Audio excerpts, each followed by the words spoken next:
Une petite séquence pour la dernière soirée à Arénis-des-Mares. Bon, on est resté pas mal de temps ici, une semaine, pour des questions de temps, de vent. Ensuite, on était en famille, tout ça. Et vraiment, l'endroit est super charmant. La capitainerie, ils sont adorables. Une mention particulière pour Rose, qui parle un super français, qui est souriante et tout. Les marineros sont là pour vous aider, tout le monde sourit, même dans la ville que vous verrez ou que vous avez vu, les gens sont sympas, se disent bonjour, enfin vraiment c'est un endroit charmant à ne pas rater. 59 € la nuit pour Chamallow, ça reste raisonnable. Donc Arénis-des-Mares, une très jolie étape entre Barcelone et Palamos. Très jolie étape.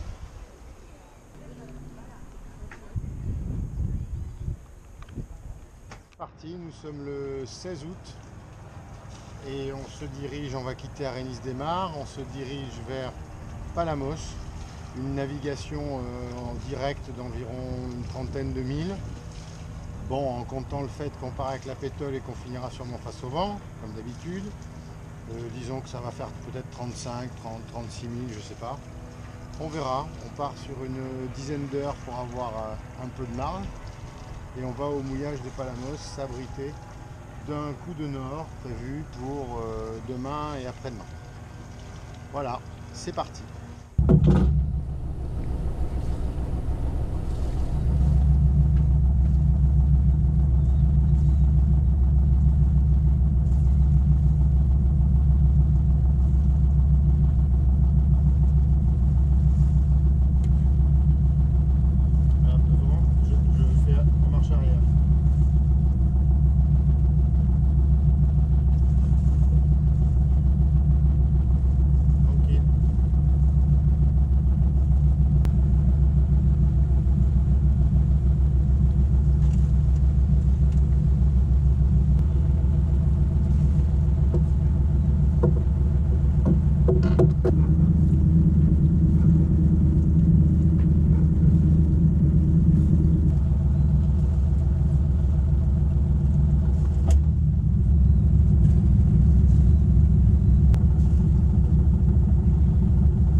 Quand on sort d'un port, il y a toujours plein de choses à vérifier, et notamment quand on fait sa manœuvre, de bien regarder qu'autour du bateau, il n'y ait pas de poches en plastique ou d'objets qui flottent. Comme par exemple, je ne sais pas si vous allez voir, devant le P2, il y a un sac poubelle. Voilà. On évite de mettre les sacs poubelles dans le sail drive au moment du départ. Bon, enfin on évite quoi. Alors ça c'est la zone technique de Palamos, c'est là où il y a les gars exceptionnels, les mécanos super sympas, hyperactifs, spécialistes Volvo qui nous ont sorti de la mouise, comme vous avez dû le voir sur les dernières vidéos. Et donc je recommande, ils sont adorables, ils règlent les problèmes en 2 coups de cuillère à peau, ils vous assassinent pas et en plus avec le sourire, les explications, le temps, l'accueil, enfin bref, que des éloges.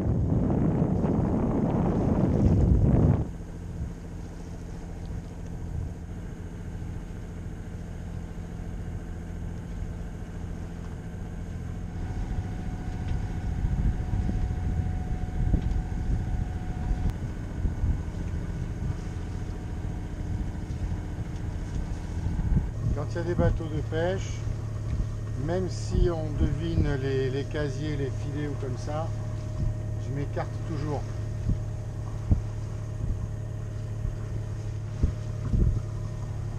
On voit le filet derrière qui est en train de dérouler. Donc là on prend une bonne distance. Ça y est, on a arrêté le moteur. On est au près entre 40 et 50 degrés.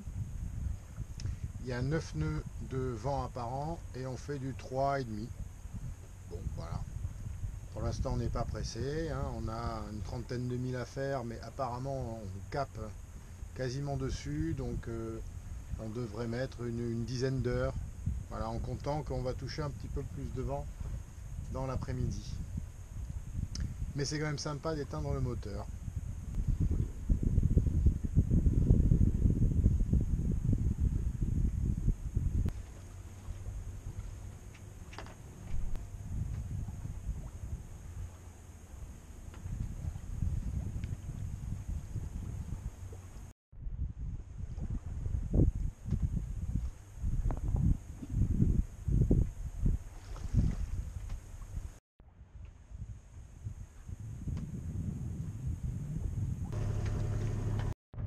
Bon ben voilà, on a remis le moteur.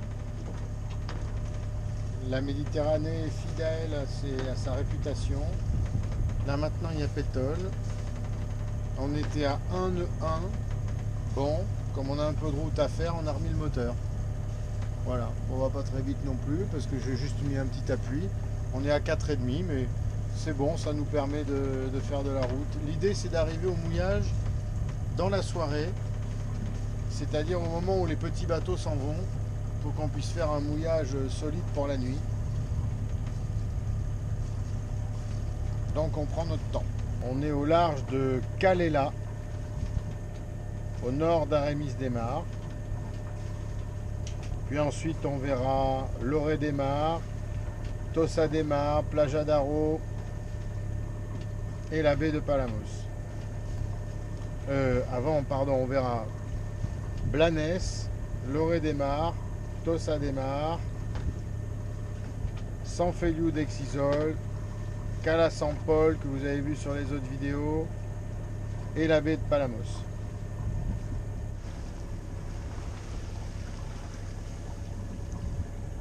Voilà un beau bateau sous code. Bah, pour ce temps-là, c'est bien le code. Hein.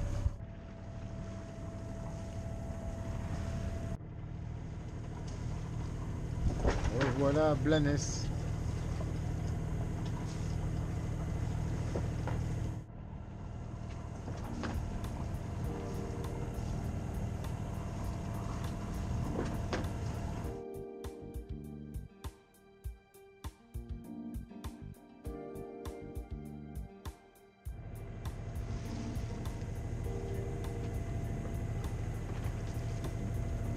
Je ne sais pas si vous verrez, c'est un peu loin et on va pas se rapprocher.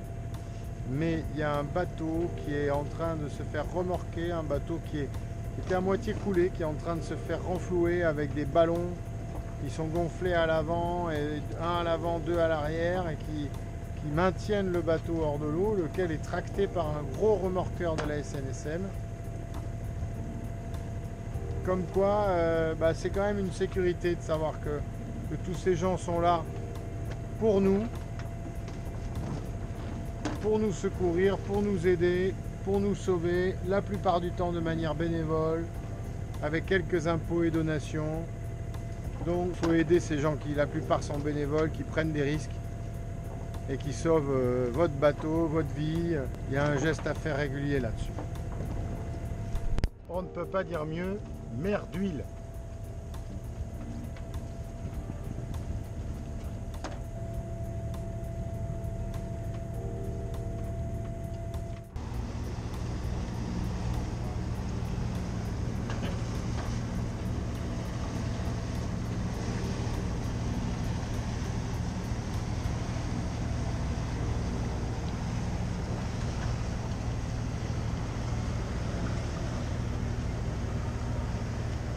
On approche de Tossa-des-Mars. On avait pensé s'y arrêter, mais comme il y a un coup de nord qui est prévu, on sera sûrement mieux abrité dans la baie de Palamos. On reviendra peut-être une autre fois.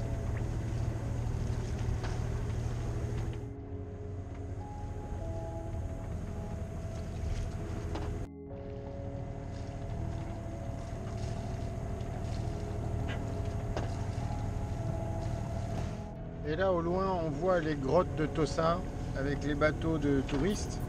J'espère que vous les verrez, c'est très beau, on l'a jamais fait. Mais il paraît que c'est très beau. Allez, on se casse.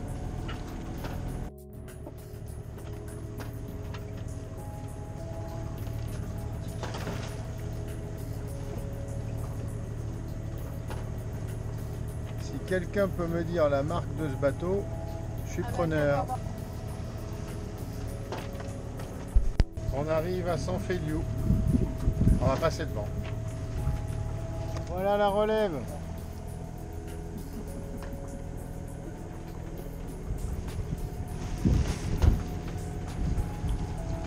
Alors on quitte San Feliu doucement et on s'approche de Saint-Paul. Au loin c'est Palamos où nous allons chercher à mouiller.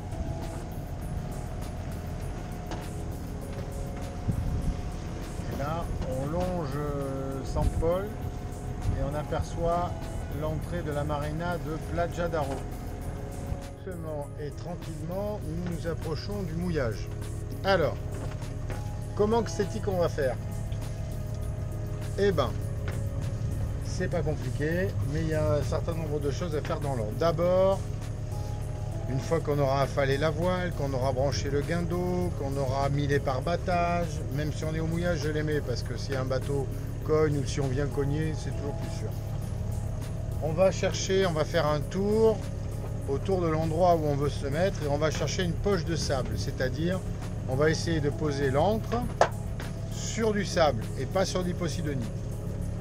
On va repérer la hauteur de fond, on va mettre le bateau face au vent, c'est la marraine qui sera à la barre, moi je serai à l'avant avec l'ancre et on va descendre l'ancre sur la poche de sable un petit peu plus que la hauteur de l'eau. Par exemple, il y a 6 mètres, on va descendre 8 mètres, on met la marche arrière et on agrippe l'ancre. Une fois que l'ancre est agrippée, on déroule la chaîne tout doucement en marche arrière pour bien la poser au sol d'une longueur égale au minimum à 3 fois la profondeur. 6 mètres, on met 20 mètres, si y a un peu de vent 25, si on a beaucoup on met 30, on n'hésite pas. Plus il y a de longueur, plus la chaîne sera posée au fond et plus lorsque le bateau va tirer, il va tirer sur une chaîne qui aura tendance à être à l'horizontale et qui aura pour effet de planter l'ancre. Alors que si la chaîne se rapproche des 45 degrés et qu'on tire vers le haut, eh ben, ça peut décrocher l'ancre. Voilà. D'où l'idée de cette histoire de profondeur et de longueur de chaîne. Plus il y a de longueur de chaîne, plus on sera stable, plus ce sera solide. Après, il faut calculer évidemment le cercle d'évitage, c'est-à-dire le cercle autour de l'ancre que va faire le bateau quand le vent changera de sens. Et il faut regarder par rapport aux bateaux qui sont à côté. Donc une fois qu'on a fait son mouillage, ben, on reste en place un moment, on prend des points de repère à terre et on regarde si ça bouge. Si ça ne bouge pas, on met la main de fer pour ne pas tirer sur le guindeau et on donne un petit peu de mou pour que ce soit la main de fer qui tienne et on peut arrêter le moteur et ouvrir le rosé. Donc on va essayer de montrer tout ça par étapes, de manière cousue ou décousue. On verra. Je rattraperai au montage si je peux. Voilà, donc première des choses, on entre dans le mouillage à petite vitesse.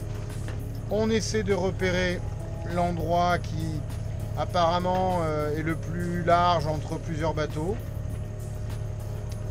Quand on fait un mouillage pour la nuit, la plupart du temps, on se retrouve entre voiliers. Les bateaux à moteur rentrent après la journée. Alors en Espagne, ils rentrent à la nuit, quoi, 20h, 21h, même parfois au-delà. Donc on peut faire un mouillage court autour des bateaux à moteur et ensuite on rallonge le mouillage. Si on se met à côté des bateaux à voile directement, on peut éventuellement prendre le risque que les bateaux ayant tourné, on ne puisse pas savoir où est leur ancre et donc d'aller foutre notre ancre sur la leur ou sur la chaîne. Donc on fait attention à ça. Et puis en dernier lieu, en descendant l'ancre, je vais descendre un orin qui est une bouée qui est accrochée à l'ancre elle-même mais à l'avant de l'ancre qui va signaler où est mon ancre et 2 qui me permettrait éventuellement de l'attraper avec le winch ou avec un taquet si elle était bloquée. Voilà, ça s'appelle un orin. C'est un bout de 10 mètres avec une bouée au bout. Et puis après, on fait des nœuds en descendant, en plongeant. On fait des nœuds pour l'adapter à la bonne hauteur.